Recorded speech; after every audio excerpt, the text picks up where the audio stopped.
네, 사사건건 플러스 오늘은 코로나19 상황과 먹을거리 안전 문제, 또 도쿄올림픽 이야기까지 차례로 나눠보겠습니다. 김용준 KBS 기자, 최영일 평론가와 함께하겠습니다. 어서 오십시오. 안녕하세요. 안녕하세요. 자, 먼저 코로나 상황부터 좀 볼까요? 델타 변이 확산세가 거셉니다. 신규 확진자 수가 30일째 1000명대군요. 그렇습니다. 1000명대도 1000명대인데 지금 위중증 환자 수가 좀 심상치 않습니다. 하루 사이에 40명이 늘어서 모두 369명이 됐는데요. 상대적으로 백신 접종률이 좀 낮은 40대나 50대 위주로 위중증 환자가 한 달 전보다 6배 가까이 좀 올랐다고 합니다. 또 그리고 주간 사망자도 좀 증가하는 경향을 보이고 있는데 물론 지난 3차 대유행 때와 비교했을 때는 많은 수는 아니지만 위중증 환자든 사망자든 어쨌든 그 총 확진자 수가 줄어야 좀 확산세를 좀 잡을 수 있지 않을까 싶습니다. 이 델타 변이의 영향이 정말 크군요. 네. 정부가 내일 거리두기 조정안을 발표할 예정이라고요? 그렇습니다. 지금 아시지만 수도권은 4단계, 비수도권도 3단계입니다. 일부 지자체는 자체 4단계를 하는 곳도 있습니다. 그래서 이제 지금 과연 이게 꺾이는 것이냐, 줄어드는 것이냐 쉽진 않아 보이죠. 횡보하는 상황인데 내일 거리두기가 새로 발표되고요. 지금 현재는 8일까지도 돼 있거든요. 오는 주말에 끝납니다. 그럼 향후 한 2주 정도 현행 체제가 유지되지 않겠는가, 연장되지 않겠는가 하는 관측이 제일 큰데 지금 한 2가지 정도 시그널이 있습니다. 김부겸 총리가 라디오 인터뷰에서 지금 자영업자들에게는 이제 수도권 기준 저녁 6시 이후 3인 이상 집합 금지가 지나칠 정도로 혹독하다. 그건 사실이죠. 좀 경제적인 어려움을 이제 언급을 해서 그렇다면 일부 풀겠다는 건가 하는 관측이 있고요.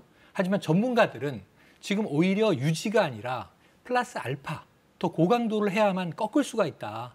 이대로 그냥 방치해서는 안 된다. 또 이런 의견이거든요. 시민 다수는 거리두기 연장에 찬성 이제 의견이 많이 높습니다만 혹시 플러스 알파가 나오는지 일부 완화가 나오는지 그래서 내일 주목되고 있습니다. 그러니까 정부도 참 어렵겠습니다. 이게 저희가 지금까지는 락다운 없이 왔는데 맞죠? 네. 가장 높은 방역 단계란 말이죠. 우리가 지금까지 구사해온. 이걸 해도 지금 30일째 1000명대라서 고민이 많을 것 같아요. 중요한 건 결국 백신일 것 같은데요, 현재로서는. 네, 맞습니다. 11월 11월 초 정도면 집단 면역을 좀 달성할 수 있지 않겠냐, 네. 이런 전망도 있나 봐요. 맞습니다. 지금 뭐 한 10월까지 목표가 우리는 인구 70%, 그래서 백신 접종을 끝내고 집단 면역 형성이 목표인데 뭐 좀 늦더라도 11월까지는 이제 충분히 목표 달성은 가능하고요. 또 문재인 대통령은 추석 전에 3,600만 명 정도가 접종해야 한다. 속도를 더 내야 한다는 지금 또 이제 주문을 하고 있습니다. 근데 이 와중에 지금 우리가 6월 26일에 첫 백신 접종이 시작되다 보니까 고민이 하나 등장한 게 부스터샷이에요.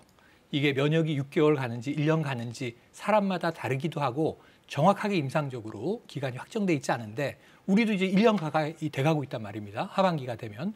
그럼 집단 면역이 형성됐는데 지금 돌파 감염이 나오고 새로운 변이들이 더 강력해지고 그러다 보니까 우리 방역 당국의 고민은 부스터샷을 위한 내년도 백신 확보. 이게 지금 시작이 됐습니다. 약 5천만 명분 정도 협상이 진행 중이라고 하니까 아직은 확정 계약이 아니기 때문에 발표는 좀 미루고 있는데 여러 가지로 좀 장기적 대비가 필요해 보입니다. 그러니까 2차 접종까지 맞춰도 돌파 감염되는 사례들이 계속 있기 때문에 추가로 또 변이도 계속 일어나고 있고요. 맞습니다. 추가 접종이 필요하지 않느냐, 뭐 이런 의견인 거군요. 선진국들은 이미 하고 있는데 세계보건기구가 좀 멈춰달라 이렇게 요청을 했다고요? 예, 그 세계보건기구 사무총장이 그런 요청을 했습니다. 특히 다음 달 말까지는 최소한 이 부스터샷 접종을 좀 중단하려고 촉구했는데요. 그 이유가 지금까지 그 세계적으로 40억 회분 이상의 백신이 투여가 됐는데 이 중에서 80% 이상이 세계 인구의 절반도 안 되는 중상위 소득 국가에게 돌아갔다는 겁니다. 뭐 물론 부스터샷이든 추가 부스터샷이든 델타 변이로부터 자국민을 안전하게 보호하는 게 국가의 최우선이긴 하지만 이 코로나라는 게 어떤 한 나라가 안정됐다고 해서 끝나는 게 아니기 때문에 다른 나라의 그 백신 사정도 좀 생각해 볼 필요는 있을 것 같습니다. 그렇죠. 이거는 전 세계적인 보건 위기라서 맞습니다. 세계가 다 안전해져야 결국 우리도 안전해지는 맞습니다. 거죠. 이제 백신 부족, 수급 불안이 계속되는데 문 대통령이 백신 허브 전략회의를 주재했죠? 네, 우리가 지금 백신 허브 국가 선언했고요. 한미 정상회담에서도 미국의 지원을 받아서 우리가 백신 허브가 되기로 확약이 돼 있는데 지금 글로벌 백신 허브화 비전 및 전략 보고 대회가 오늘 오후부터 열리고 있습니다. 여기는 민간 위원들도 참석했고요. 그리고 또 이제 백신 개발 제약 업체들도 참석하고 있습니다.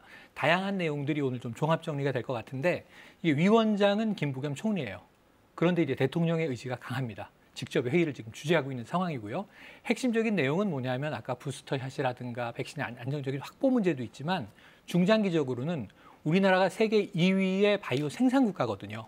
그런데 백신에 대해서는 강점이 있는 대목도 있지만 약점도 있습니다. 이걸 빠르게 보완해서 예를 들면 mRNA 백신도까지도 우리가 어떻게 이제 국산할 수 있을 것인가. 그래서 지금 여기에 대한 이제 정부의 지원 방안이라든가 민간 협력 방안들이 논의되고 있으니까요. 무엇보다도 이제 백신은 이게 우리가 종식시킬 수 없는 코로나 바이러스라면 공존해야 되는데 독감 수준으로 떨어뜨려서 해마다 백신을 접종해야 되는 거 아니냐. 그렇다면 지금 오늘의 백신 전략과 계획은 상당히 중장기적으로 우리에게 중요한 대목으로 보여지고요. 결과 발표를 기다려봅니다. 네, 길게 봐야겠군요. 그러니까 한국이 백신 허브 역할을 해서 이 세계적인 공중보건 위기를 극복하는데 힘을 또 보태야겠고요. 동시에 그렇습니다. 국내 접종용 백신 확보도 또 무시할 수 없으니까요. 빈틈이 있어서는 안 되겠습니다.